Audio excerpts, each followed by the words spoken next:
Welcome to Collaborative Connections podcast sponsored by KLM Consulting Marketing and Management. This podcast is designed for small business owners and entrepreneurs looking to grow, streamline, and succeed. I'm your host, Kelly Lorenzen, business owner and passionate advocate for small businesses. Running a small business can feel overwhelming, but you don't have to do it alone. On this show, we bring together industry experts, fellow entrepreneurs, and thought leaders to share insights, strategies, and real-life success stories. From marketing and business operations to building powerful partnerships, we cover the tools and tactics that help small businesses thrive. So whether you're launching, scaling, or looking for fresh ideas, you are in the right place. Let's dive into today's episode and start building something amazing together. Thank you. We are live, and I have three amazing guests with me here today. I'd love to introduce you to. First, we have Jeff Smith with Alpha Pest Control. Welcome to the show. Hello, thank you for having me. And Levi Manley with Film and Media Experts. Yes, we go by Fame, but There yes, you go. hi. There you go. And Eric Rangel with Procare. Welcome to the show. Well, thank you for having me. Well, I want to first, today's episode is Foundations First, building a business that lasts.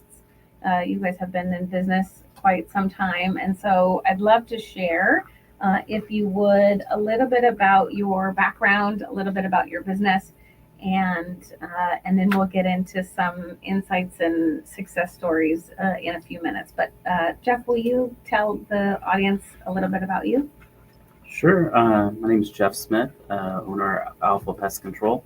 I originally, out of college, worked in the finance industry, stock market stuff, and I saw very rapidly that small businesses was the way to go, where you can have some more opportunity in life and make your own hours and create something. So I found a business model with pest control, and I've been doing it for over 15 years now, and it's been a great experience for me. So I meet lots of great people, including the people here at this table. So everyone seems to help each other grow their businesses, and that's another great thing about the small business community. So, especially in Arizona, right? It seems like, or at least we put ourselves in the right room to be help, have everybody help each other, right? Right. Yeah. Right. And then it seems like the people you meet, everyone seems to have the same characteristics or values. So it seems like, as you grow, you meet people. I have a whole group of people I know, and each of us do. So we connect with each other, and it becomes bigger and bigger than we could even imagine. So that's right. Yeah. Hence the name of the show, Collaborative Connections, right? Jeff, tell us a little bit about the business and what you guys do. Yeah, we do a full array of pest control. I mean, the general stuff, if you have crickets or ants or roaches, those types of things. But we're really good at also doing rodent control. So we get a lot of calls, people hear scratching in their attic, like freaking out. What do we do? Our pigeons on the roof, you show up and it looks like an Alfred Hitchcock movie. So we have to come up with solutions for that. Do a lot of termite work. And then one thing at least here in Arizona, under the pest management is weed control. So we also do a lot of pre and post emergent spraying for a lot of homes and also commercial sites. So those are just a few of the things that we work on, and it's fun to work in those areas. That's awesome. Levi, what about you? Tell the audience a little bit about you and your background and your business. Yeah, so my name is Levi Manley, the owner of Fame. And yeah, so my background is that I grew up in the video production industry. And I grew up learning how to bring the emotions out of businesses. And I got lucky because I grew up in a family that owned a big marketing agency. And so I got to be on commercials. I got to act in, GCU, U-Haul commercials, Skylander, like all these sorts of cool industries. And I got to see it young, and I had the opportunity to experience these big film sets, like 20, 30 people, right? Stuff you would see on like a movie set. And being, I was 8 years old, and being that young, seeing that, it just really inspired me. I'm like, wow, I thought like just seeing all the commercials on TV, I thought that it was just simple, right? It looks simple, But in reality, noticing that it takes that many people to make it simple just really stood out to me, and I just fell in love with that. So 4 years ago, I started my own business, Fame, and through the experience that I had when I was younger, I got to accelerate it pretty fast. Now, granted, I did get a little lucky here and there, but now I'm at the point where I'm working with celebrities. I just worked with Michael Phelps, Brock Osweiler, and a few other, small names. But I just really love what I do, and I love bringing the emotions out of business. That's what I specialize in. So.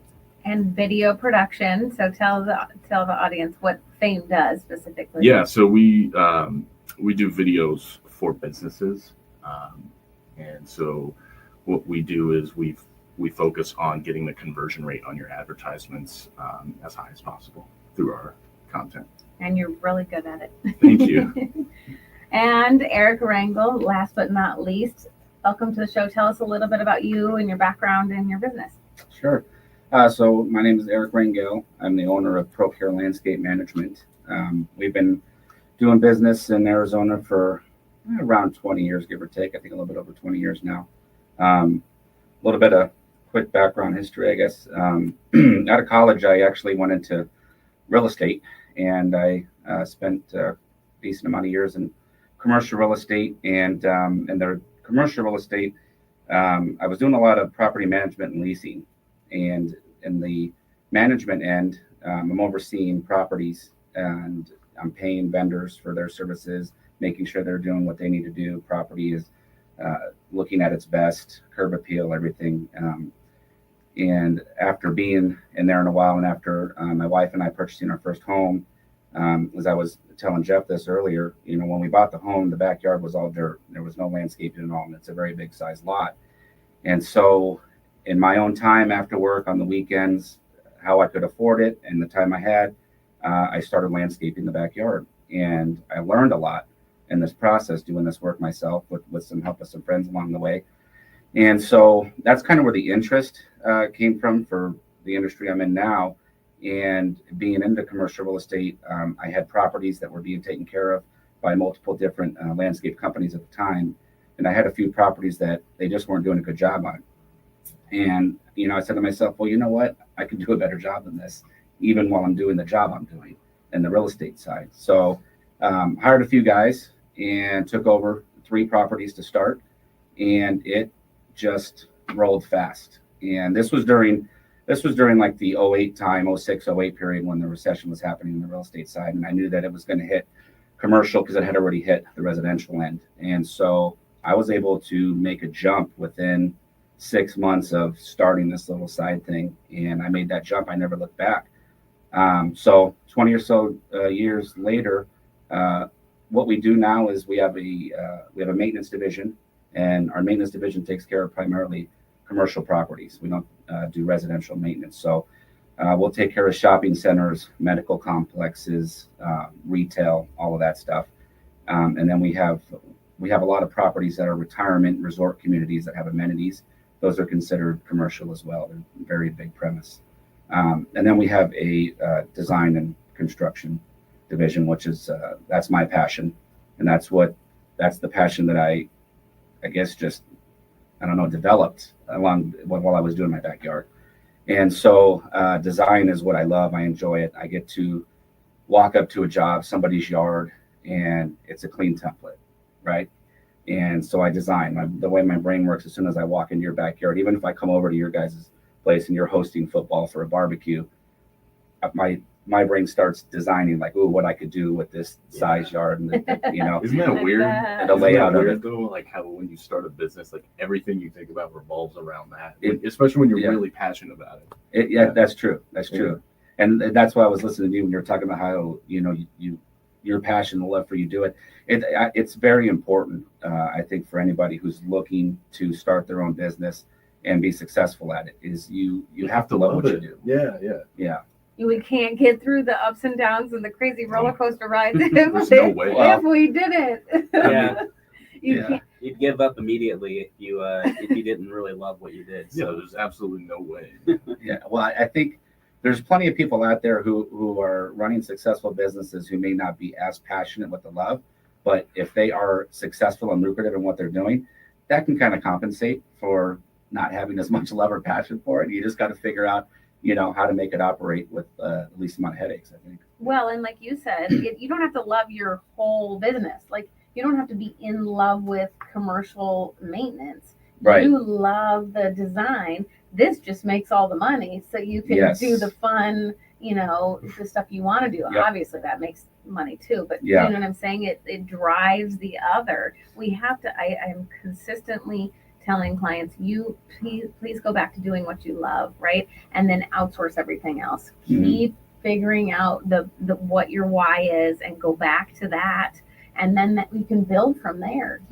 Absolutely. I think an important thing too for business owners to think about is whatever it is you do, don't make it just one avenue, right? So, what you do, there's always got to be arterial avenues that you can branch off and make other income within your business. There's other services that you can provide. And I think that comes with the experience in the tenure, or however long you've been doing the business.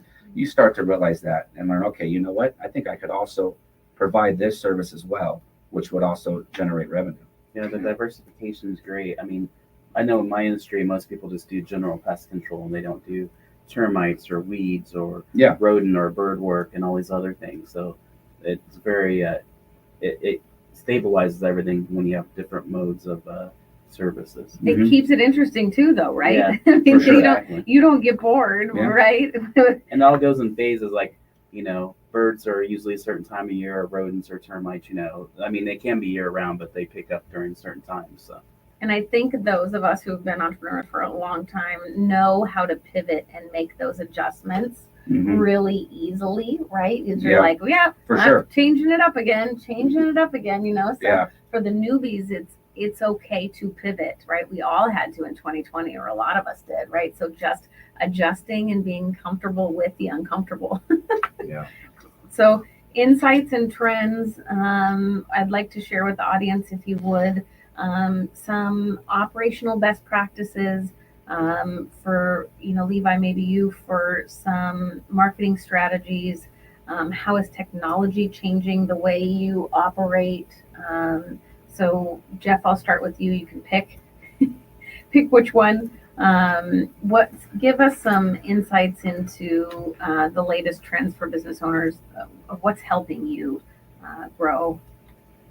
Well, a lot of it goes back to what you said, to do what you love and get rid of the things you don't. So, and part of that could be not necessarily outsourcing to someone else, but using technology to take over. So we use a really extensive database system for our clients, but it's hard to have one thing that does it all. So we also use another system called Podium, which is the way we interact with our clients a lot, and it's just so good at interacting with clients, and whether it's text or call, and it uses AI too. So if I have a conversation with like Levi, it'll like basically record the call, which everyone's used to, then it'll like put it all in text, and then it'll also give you a summary of what the conversation's about. So that's really, really cool, especially when everyone in the business can see it. So instead of repeating yourself all the time, which is a real key, it's like, oh, just look at Podium for so-and-so and you'll get all the information you need, like, the summary and all the details if you need more, if you need photos or whatever it is.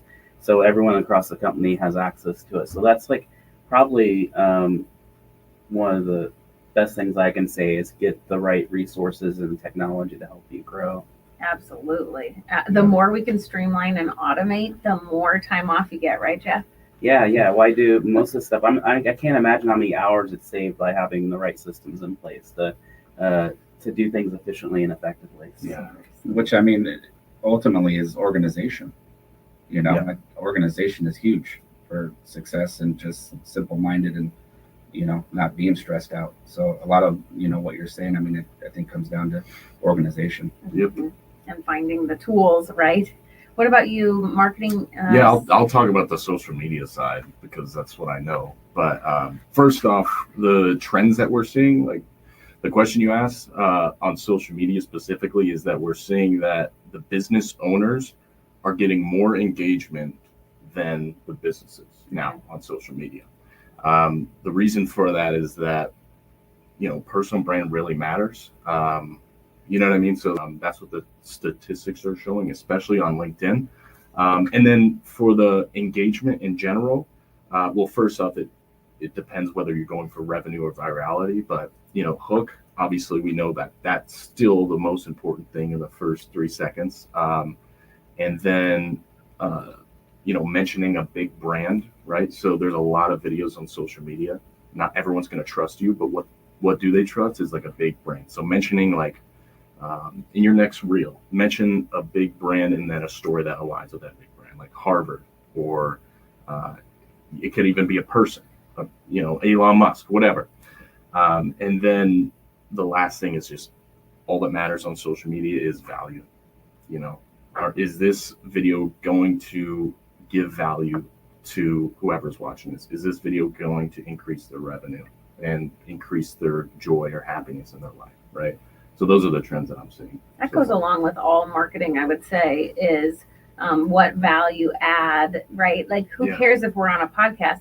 Are we adding value? Are we, are we giving something of value to the listeners? And I do want to say something before Eric, but it really depends on your goal, right? So viral versus generating revenue. If I'm a content creator who's starting a podcast or who just wants to generate revenue from social media, then the social media strategy is going to be completely different than if I was a business like Jeff, a pest control industry, and I'm trying to generate revenue from social media. I'm trying to bring my clients from social media to my business, right? Does that make sense? Two different marketing strategies. Completely 100%. different, yes. And that's where experts like you and I can come in and be like, okay, I know you want to go viral, but here's actually the strategy if you want to generate actual revenue. That's right. Two different things. Completely different. That's right. Eric, what about you? Best practices, operational tools, systems that have helped you along the way, seeing lately the change? Yeah, so, I guess kind of touching on what Jeff and Levi are talking about. I mean, the technology aspect, technology changes so fast and has been for, decades now. And where we're at now, like AI, for instance, I mean, AI is still so new. We're learning about it as it unrolls. But I think the potential for AI, I think there's both positive and negative to the AI, but there's positive and negative to everything, right? So you want to focus on the positive and how it can benefit you, that stuff. But me personally, the technical stuff and like the social media and all that, I'm not big on the social media anymore as far as the business goes. Kind of what Levi touched on, a very important thing, I think, for business owners is just the branding. And like he was saying, I mean, that really hit home with me. The Mark Zuckerberg example, prior to the last year or so, you only knew his name. You didn't really see this guy. And I mean, do you need to? Most people might think, well, no, because he's got, thousands of employees and they're handling it for him, but it's his brand. That's that brand. So you have to be the face of your brand. And that's what makes your business relatable to people and to you know what I mean?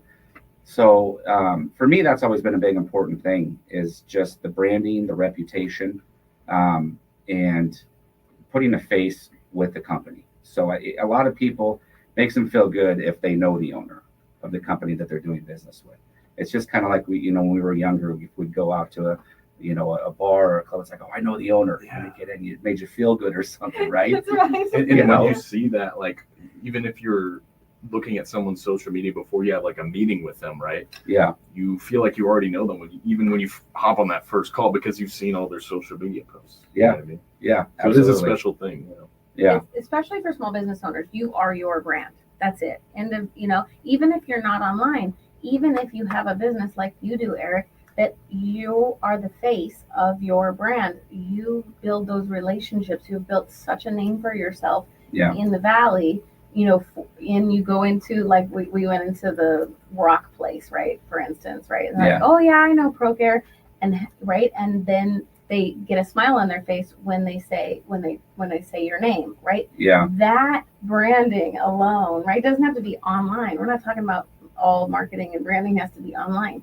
That's face to face. You've built a reputation for yourself because you do what you say you're going to do. You're good at what you do. You follow through, you follow up, right? All of that goes into building a successful business. Absolutely. Absolutely. And I think it's, moving forward in this, I call it the new world, post-COVID. COVID changed the world.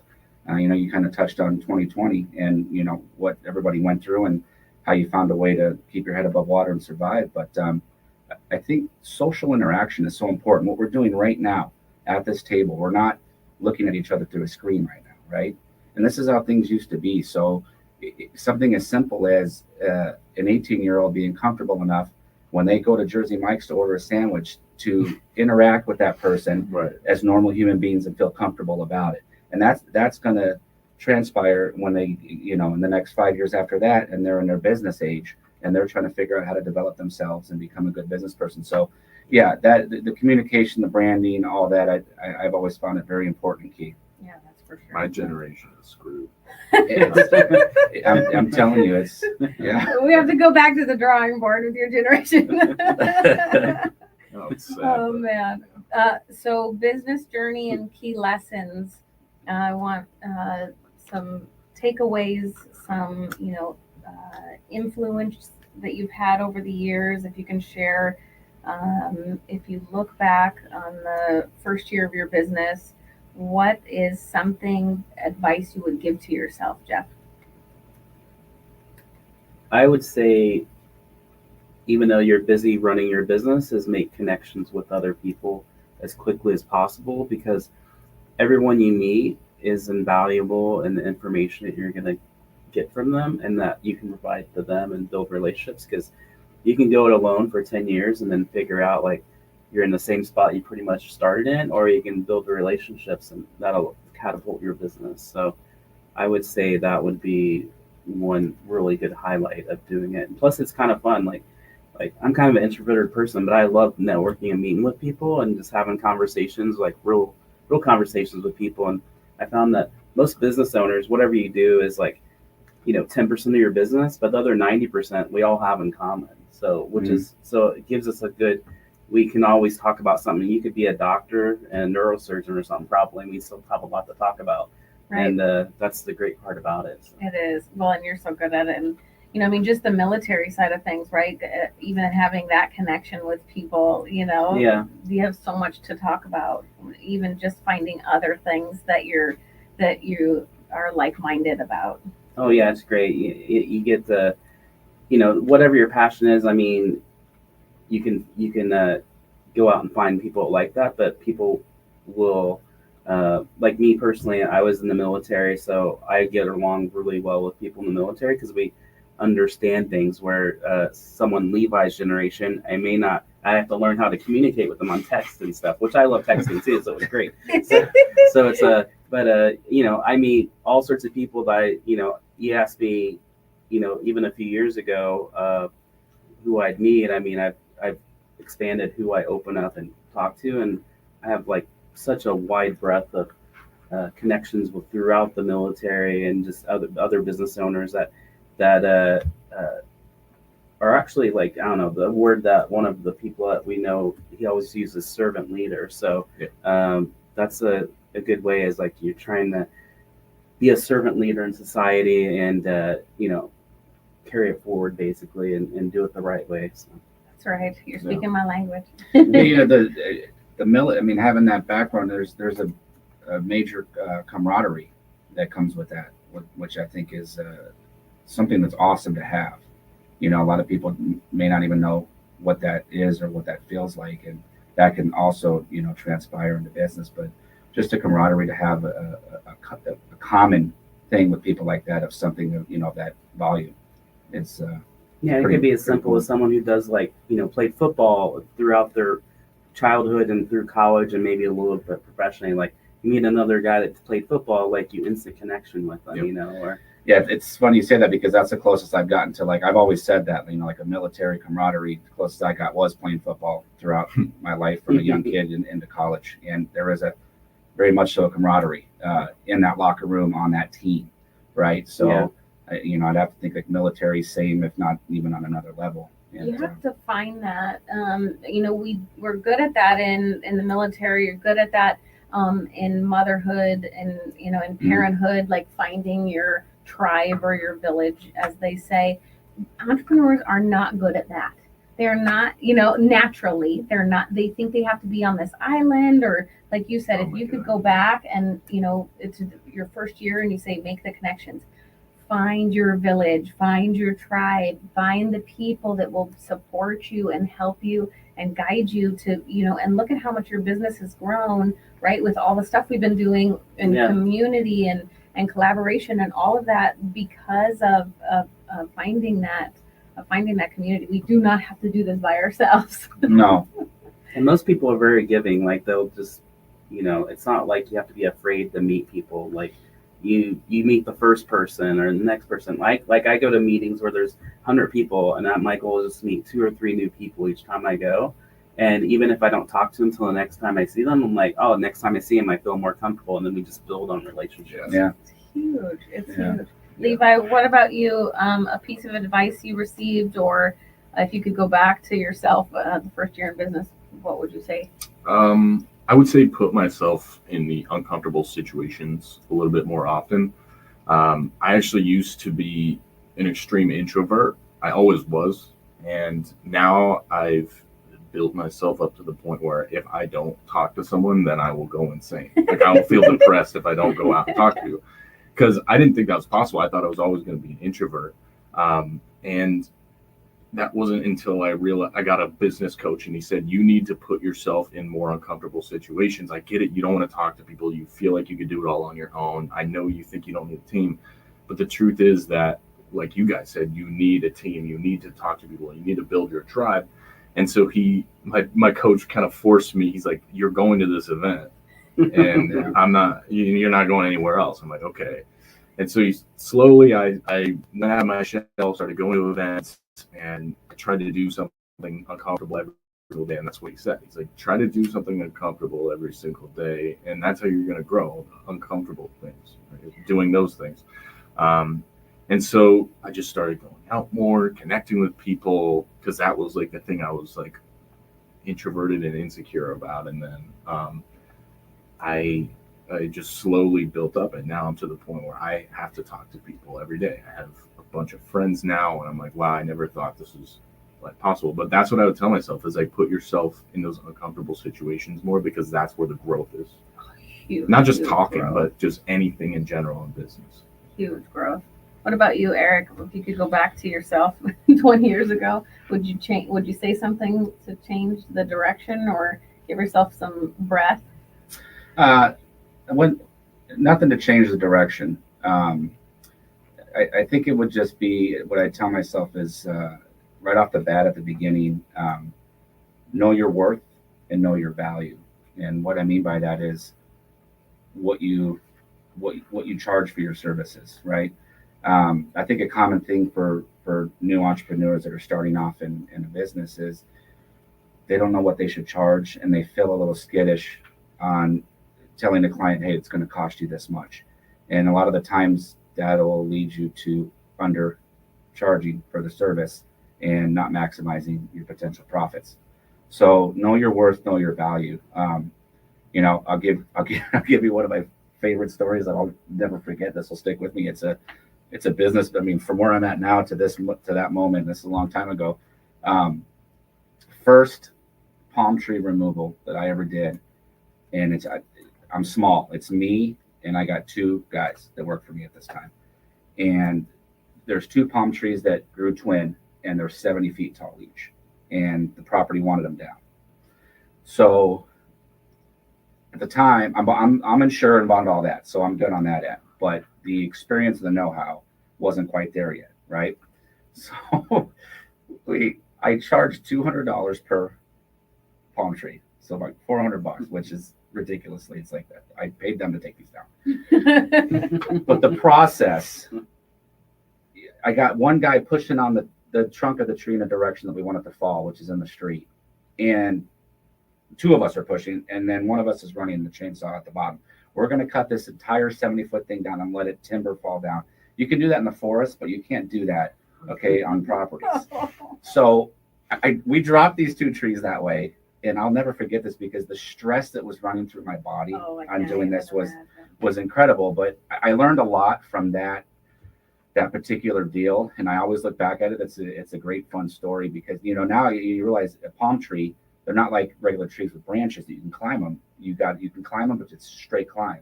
So you have to climb to the top and then rope off each section, cut it, drop it down, re-rope, cut. It's a very time consuming. And so $200 per palm, that should have been like $1,500 to $2,000 per palm. So know your worth, know your value. Don't be afraid to charge. And I think you don't want to lose business, right? I know, when you're first starting. You have to be competitive. So that's a big part of the challenge. So yeah.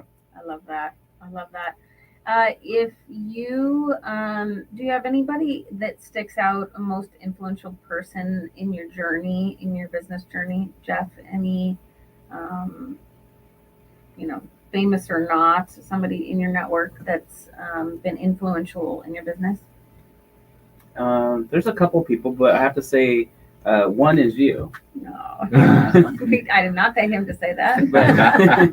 But you take over so much stuff for me, and you have a good mindset for it, and you push me to do things, and you're one of the reasons why I've started networking a lot more. So that's been great. And then because I've been networking, I've been meeting all sorts of people. So one person is a guy named Andrew, who's like I said earlier, he's like all about servant leadership, an amazing person, and would give you the shirt off his back. He's such a nice person, and the people he surrounds himself with. So then, like I go to meetings and I see him or other people, but he's always telling me like, Jeff, you're the best. Like I don't even know how I do this without you. And I'm like, I'm just being myself. I don't know what I'm doing. But I mean, you pay that forward to other people, and then before you know it, you're surrounded by really good people all around you. But I mean, I don't know. I could probably name off a bunch of people, but I'll name them too. So. Oh, thank you. Levi, what about you? Probably the most influential person was Dan Creed. Is it okay if I give him a shout out? Oh, of course. He was a business coach that I was just talking about in the previous example, but he taught me DISC assessments, personality types, how to talk to different types of personality types. You can't communicate with everyone the same because everyone thinks differently. And he did my DISC assessment, just helped me understand how to talk to people, how to communicate, how to think about things, how to not let things affect you. And so he really was the first coach I ever had, and just set the foundation for a lot of my successes that I have today. I'm not saying successful, whatever. I still have a lot of work to do. I'm just saying that he set that foundation, and me being a young entrepreneur, it helped to have that person who's so experienced in what they do and has been through it all and helped other people been through it all. Just to have that and be inspired by it was just the most valuable thing. And so I look up to him. I still call him every day, and yeah, he's the best. So it is really critical, in business ownership. In sports, you have a coach. Every single athlete has a coach. Every single entrepreneur needs a coach or a consultant at some point in different stages. I'm constantly, hiring and using coaches myself, even, as a consultant. It's critical for growth. Like you said, put yourself in uncomfortable situations, hire a coach or consultant, because we can't and surround ourselves, right, with all the people that can help you in this world. Absolutely. Eric, what about you? Any influential people in your business journey? Yeah, for me, mine's a little bit more corny, mushy. For me, mine would be my mom. From the start, my mom was a single mother who raised me and my 2 sisters on her own, and was, a working woman who made it happen and did a good job at making it happen. At the same time, somehow found the energy to raise her son properly and instill certain values in me. So she taught me that hard work pays off, and everything that you're ever going to want and have, you're going to have to work for it to earn it. And I think that's just a big part of my success is having that at an early age, and knowing that and having that mentality. You know, I took care of the house when I was young. I learned how to do the pool and everything. So, you know, when I became an older person and it's time to start figuring out stuff, I had a drive, I had a hustle, and I didn't hesitate. So I think that's part of, I don't know if it's, raised by entrepreneurs, right?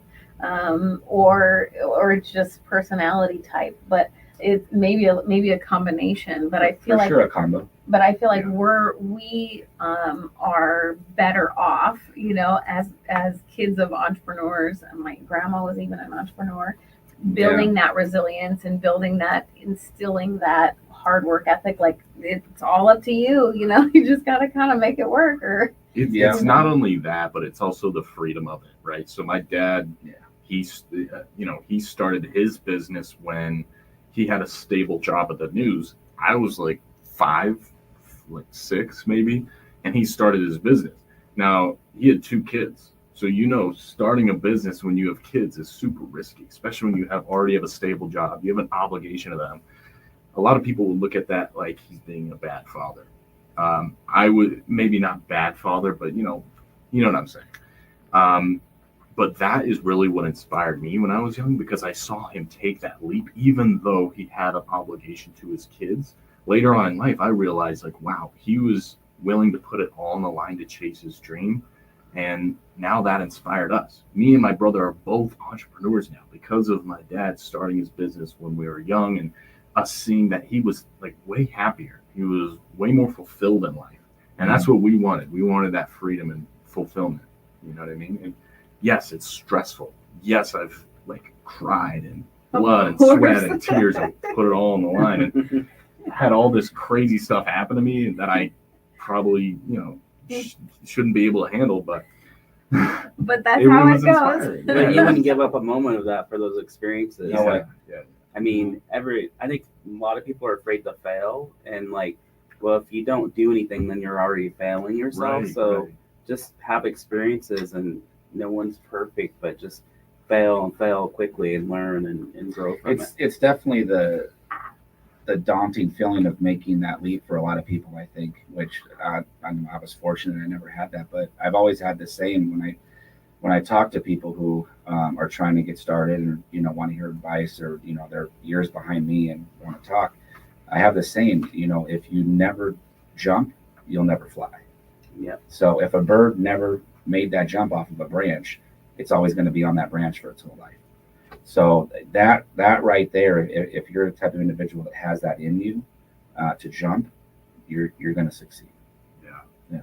Having the mindset to do it, having the tools, and having the people is what I'm hearing. Surrounding yourselves with your team, Absolutely. Right? All of that can make or break you as an entrepreneur, right? So do it. Hear from all these people. There's collectively, let's see, 60, 70 years in business here sitting at the table. So collectively, I hope everybody got something out of that and heard us when we said to jump so you can fly, collaborate, build connections, and keep pushing yourself a little bit further and a little bit further. All right, so we're almost done, but I want to do a couple fun rapid fire questions so the audience gets to learn about you a little bit better. What's your go-to pump-up song, Jeff, before a big meeting or project? What's your favorite band or song? Oh man, gosh, I love so much different music. I mean, I don't really have a theme song or whatever, but I really like Queen a lot. So my whole life I've listened to them quite a bit. So there you go. Ready. Yeah, Yeah. can't go wrong. Levi, what about you? I don't know. I like pump up song. I like a lot of EDM music. I listen to that while I'm working. I don't know. Yeah, probably just EDM. There you go. Yeah, Jonna. That's what I was gonna say. Not a specific song. I'm really big into music and all genres, but EDM is big for me. EDM, I call it. It's my coffee in the morning. I don't drink coffee. I got away from caffeine. And first thing I do when I wake up is I turn my music on, and it's morning is EDM, and I like that feeling. For me, EDM does something up here. It's a feel good. Yeah, I agree with that. Dude. There's Yes. been a lot of studies, and I have a client who's a psychiatrist who talks about that Really? music as part of mental wellness. So Yeah. you guys are on the right track. I didn't even Yeah. know that. Wow. I just like the music and it gets me pumped up. I didn't know that. Jeff, coffee or tea? I would say coffee. Coffee, easy. Neither. Don't drink it anymore, but coffee. Coffee's One the best. word your team would describe you. One word your team would use to describe you, Jeff. Probably empathetic. Oh, yeah. Are we being honest? Or Yes, am I- you are being Because honest. if we're being honest, Yes. I'd say like annoying, but Yeah, there you go. No. I could be annoying sometimes, but I don't know. I would like to say like open-minded. I listen to a lot of their stuff and they notice that. So That's good. Dependable. Right. Yeah. That's right. Early bird or night owl? Neither. night owl. I'm a night owl all the way. Yeah. I'm most definitely a night owl, but I love early mornings. I do So, too. Yeah. Yeah, but I'm a night owl. Like there's nothing wrong if you wake up at like 4 a.m. and you're like ready to go. No, that feeling of getting up early and accomplishing things Yeah. before most people are awake, it's euphoric, and it's I think another part of just a successful mindset. But I'll sometimes, believe you. sometimes when you have that like crazy like new business thing happening, you can't like sleep though. you No. know, So, yeah. all right. So am I not the only one whose brain works like a computer? Like if I wake up at 4 a.m, I'm in trouble. Yeah. My brain is like a computer. It's booting up, Yeah. and I'm okay. What do I got going on today? Blah, blah, blah. I'm As like, soon all as the right. first business thought pops in, you're Yeah. you're up. You're Yeah. done. Yeah. Yeah, I try to shut it down as quick as possible because I know it's going to happen. And next thing I know, I'm awake for 2 hours. So. Yeah. That's good though. That's meditation, a little bit of combination of growth strategy in your brain, right? Yeah. That movie that she watched, the chessboard. I can't Oh. remember the name of it. Yes. On the ceiling. I do that with Oh. businesses. Like, ooh, what am I going to do with this business and that? And I'm like designing people's businesses on the ceiling. Yeah. Well, thank you guys for joining me today. What a great conversation. We hope today's conversation has sparked ideas for how you can grow, streamline, and/or scale your business. And no, you don't have to do it alone. At KLM Consulting Marketing and Management, we specialize in helping business owners like you simplify operations, improve marketing strategies, and build strong partnerships so you can focus on what you do best. That's why our coined phrase is do what you love and outsource everything else. And if you're looking to delegate or automate tasks, our KLM team can help you free up time and reduce stress. Whether you need marketing support, project management solutions, or business consulting, we're here to make the journey smoother. Visit duplicatemyself.com to learn more and book a free consult today. You've been listening to Collaborative Connections with Kelly Lorenzen. Thanks for listening.